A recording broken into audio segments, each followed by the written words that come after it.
See, everybody's not able to take the same temptation. That's why he knows everyone. You know, he knows every last one of us. And he said he will not allow you to be tempted above what you are able. But will with the temptation also make a way to escape, that ye may be able to bear it.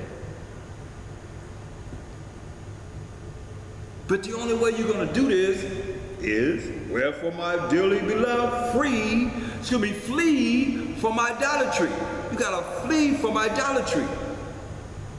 Something that's contrary to the power of Abraham, Isaac, and Jacob. And not following the Most High's rules and regulations. Like you follow the law of the land, and if it's against the Most High's rules and regulations, who's right and who's wrong? This is what I tell you, you're right in doing whatever they say you're supposed to do. That's contrary to the law of the Most High. That you don't have to do, but you can follow the laws of the Most High. But you choose to follow the way of the world. Therefore, you at war with the Most High. You at enmity with the Most High. You're the enemy of the Most High because you love the world. You gotta hear this. It's very important. That's why he said you gotta flee from idolatry. Galatians 5:16.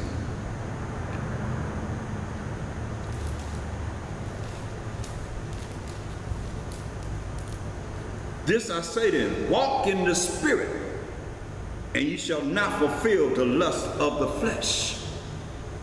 But how do you walk in the Spirit if you don't understand the Spirit? But you understand the flesh very well. Because you're walking in the flesh when you're contrary to what the Most High says in His Bible. Because you ain't enough time in it to know what you should know from the examples that we have from the Most High's Word. From the beginning to the end. And all the prophets and all the men and women and children that He allowed us to see. And don't do this because just what He did, it happened again. Do you see certain things happening over and over and over again because it's the same people, same spirits coming on this earth and having the same spirits as we read about in the scriptures, doing the same things, having that same type of understanding. Why the Most High gotta separate the sheep from the goats? What do you think He's talking about? You go with the sheep, the ones that are the 1/3 that's getting this on the right hand. You go with the goats, those that have been Edomanized and those that are, their brains been polluted one way or another on the left side. Where they can't come, you can't grasp this. You can't come back from the devil. You can't get out of the clutches of Satan and thinking that you rolling with the Most High, the Mashiach Yahushua. This is serious. That's why the Most High allowed it to go down the way He says it's written. It's written. That's why it says, this I say then, walk in the Spirit. Walk in the Spirit, and ye shall not fulfill the lust of the flesh, your desires of the flesh. How you walk in the Spirit? First and foremost, you're going to love the Most High by keeping His laws, statutes, and commandments. So you ain't walking in the Spirit. Walk in what spirit? Whose spirit? Come on, John 4:24, man. You better understand this.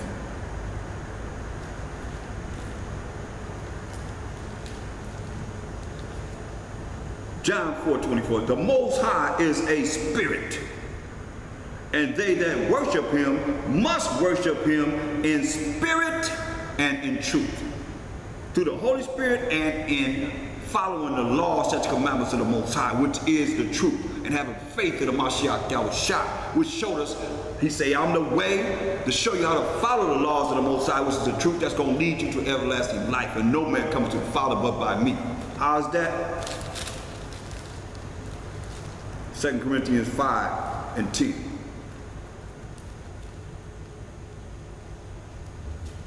It don't take a rocket science to figure this out. For we must all appear before the judgment seat of Mashiach Yahushua, that everyone may receive the things done in his body. Everything that you've done in your body, according to that he have done, whether it be good or bad. So all you that think you're doing good in your bodies, these fleshly bodies, then you should be able to give account of it in the day of judgment, because this is what's going to happen. And it's right here. Revelation 20:12.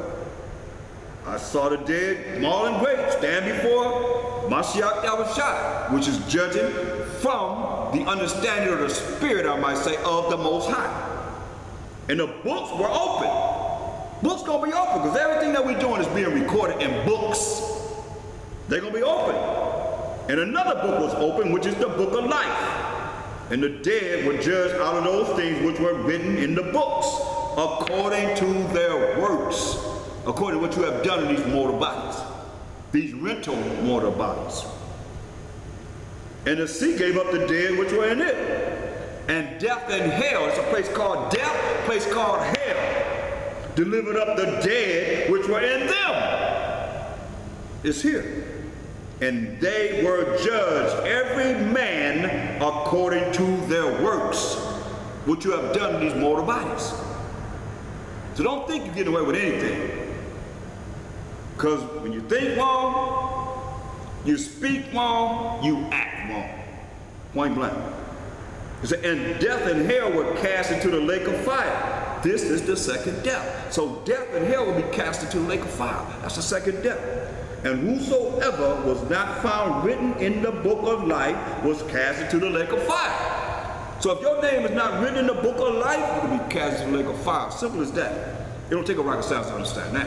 That's why he said in 2 Corinthians 5:10, for we must all appear before the judgment seat of the Mashiach Yahushua, that everyone may receive the things done in his body, according to that he have done, whether it be good or bad. That's your works. The things you have done in these mortal bodies. Whether it was good or bad, because it's being written in the books. And the book's going to be open. You're going to say, you did this, you said this, you did this, you did this. For all of us, everybody. Whether it was good or bad. And we hope we have enough good things that are written in the books that your name be written in the book of life. That's what it's all about. No more, no less. Other than that, you're just wasting your time.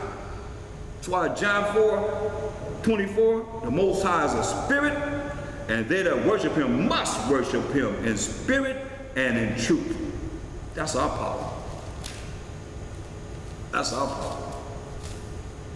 And he's our power. Look. 2 Corinthians 3:17. Now the Most High is that spirit. And where the spirit of the Most High is, there is liberty. To do what? Liberty to do what? To do what he say do. You have your free will to follow the Most High's laws, statutes, and commandments. To follow his rules and regulations. That's what the liberty is for. The Most High give you liberty to be wicked, to walk contrary to him. This makes you righteous. That's why he's going to come back for those that are at least trying to be righteous and knowing how they got to serve the Most High and serve each other. Those are the ones he's coming back for. And the ones that have humility, broken, contrite spirit, crying to the Most High for the abominations that's being done on this earth. Because you're not crying for the Most High, to the Most High for all the abominations that's been done on this earth, he's going to put you to death. Because you satisfied, you at war with the Most High, you at enmity with the Most High, and you love this world, so you're the enemy of the Most High. Because this world is contrary to him. Better wake up.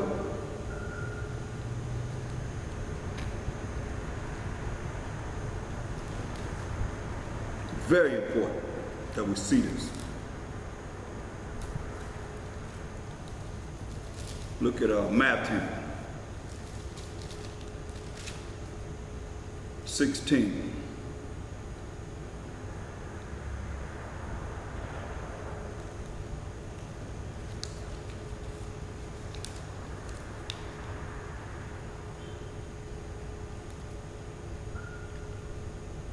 And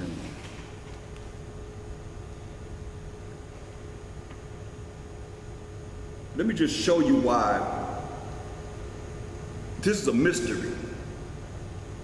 Something that's not known. You wonder why We didn't start out saying Mashiach, but we say it Yahweh Shai, or whatever name. Some people say whatever name they use for a Mashiach, but it wasn't Mashiach. But it was whatever name, like we just said Yahweh Shai. And some, might say, I'm going back years and years. You didn't hear Mashiach. Let me just share something with you that opened up my spirit through the Spirit of the Most High to see how important Mashiach is. But it's not for everyone to even know.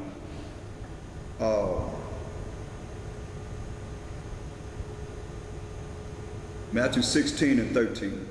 When the Mashiach Shai came into the coast of Caesarea Philippi, he asked his disciples, saying, whom do men say that I, the Son of Man, am? So he's letting you know that he is the Son of Man. You see, sometimes it'll be written, concerning him, and he's entitled the Son of Man. So we want to know, who do men say that I, the Son of Man, am? And they said, some say that thou art John the Baptist. Okay, how could it be John the Baptist? John the Baptist's cousin. But some say he's John the Baptist, or Elijah. And others, Jeremiah, or one of the prophets. That's reincarnation right there. But we know that it's not the same body, but the same spirit coming back with a different body. That's another topic. You get into that in verse 14 and make it be something different. Because that's what they're saying, because they knew that. It said, he said unto them, but whom say ye that I am? So who do you say I am? Since I'm rolling with y'all, who do you say I am? And Simon Peter, who was the head apostle, answered and said, thou art Hamashiach. He didn't say Jesus. He said, thou art Hamashiach. This is what he was known as. The Messiah. You are the anointed. Verse 16, and Simon Peter answered and said, thou art Hamashiach, the son of the living power, the power of Abraham, Isaac, and Jacob. And Mashiach answered and said unto him, blessed art thou, Simon Bar-Jonah, for flesh and blood has not revealed it unto thee. He said, flesh and blood did reveal this to him, just like flesh and blood did reveal it to me. No, any other men that realized this. He said, flesh and blood has not revealed this unto you, but my Father, which is in heaven. No man revealed this to me. He said, but my Father, the Most High, revealed this. And I said to you, say unto thee, that thou art Peter, and upon this rock I will build my church, and the gates of hell shall not prevail against it. And I will give unto thee the keys of the kingdom of heaven. And whatsoever thou shalt bind on earth shall be bound in heaven. And whatsoever thou shalt loose on earth shall be loosed in heaven. So whatever he bound on earth will be bound in heaven. Whatever he loosed on earth will be loosed in heaven. He gave him that power. But you see the importance of Peter saying what he said to him. And he told him, flesh and blood, no man revealed this to you, but the Most High revealed. Just like right now, more people are talking about Hamashiach. No matter what name they call him to represent this Jesus, they still coming back with Hamashiach. Because that's important. Listen. Verse 20 though. Then charged he his disciples that they should tell no man that he was Yahweh Shai HaMashiach. That's what he said. Don't tell nobody I'm Yahweh Shai HaMashiach. That's why it's still a mystery. But it's been opened, the floodgates been opened, that those that have ears to hear can hear. And those things that's bound on earth will be bound in heaven. Those things that loose on earth will be loose in heaven. For us, those that really see this. Listen, 21. From that time forth began the Mashiach to show unto his disciples how that he must go into Jerusalem and suffer many things of the elders and chief priests and scribes and be killed by his own people and be raised again the third day. Once they knew what? He was who? Hamashiach, Yahushua, Hamashiach. Then he started to expound on them how he must be killed. By who? The elders, chief priests and scribes. Verse 22, then Peter took him and began to rebuke him, saying, be it far from thee, Hamashiach, this shall not be unto thee. This is not going to happen to you. Say, be it far from you. This is not going to happen to you. Peter was hot-headed. Peter was a hothead. This ain't going to happen to you. Now, as long as I'm around, I ain't going to allow it to happen. Listen, but he turned and said unto Peter, said this to Peter, the head apostle. Once he didn't remember, Peter just said, hey, you are Hamashiach. And Mashiach started to expound on them how he won't suffer and be killed by the elders and the Pharisees and the scribes and so forth. Peter said, no, it's not going to happen. Changing what has to happen. It had to happen. Look, that's why I say they didn't understand the scriptures. They didn't even understand who he was, really. Because when you go to Isaiah, 53rd chapter, I already prophesied about it. Mashiach was always quoting Isaiah. Look, Isaiah Mashiach, Isaiah 53, verse 3. He is despised and rejected of men, a man of sorrows and acquainted with grief. And we hid, as it were, our faces from him. He was despised, and we esteemed him not. Surely he hath borne our griefs, our sadness, and carried our sorrows. Yet we did esteem him stricken, smitten of the Most High, and afflicted. But he was wounded for our transgressions, for our sins. He was bruised for our iniquities. The chastisement of our peace was upon him, and with his stripes we are healed. Mashiach Yahushua. Verse 10. Yet it pleased the Most High to bruise him. He hath put him to grief. When thou shalt make his soul, his body, an offering for sin. He had to go through this. He shall see his seed, he shall prolong his days, and the presence of the Most High shall prosper in his hand. Because the Most High gave dominion and a kingdom that's going to last forever and ever and ever and ever and ever and ever. Praise the Most High, that's right. So now, going back to Matthew 16, verse 22. Then Peter took him after he said, man, hey, they get ready to kill me. And I'm gonna raise myself up on the third day through the power of the Most High of Abraham, Isaac, and Jacob. Then Peter took him and began to rebuke him, saying, be it far from thee, Mashiach Yahushua, this shall not be unto thee. This is what Mashiach Yahushua said. Then he turned, this from a Mashiach Yahushua. Then he turned and said unto Peter, get thee behind me, Satan. Thou art an offense unto me. You offended me. For thou savorest not the things that be of the Most High, but those that be of men. We just read what the Most High said he gonna do. And what happened to a Mashiach Yahushua, what he went through for the sins of the children of Israel.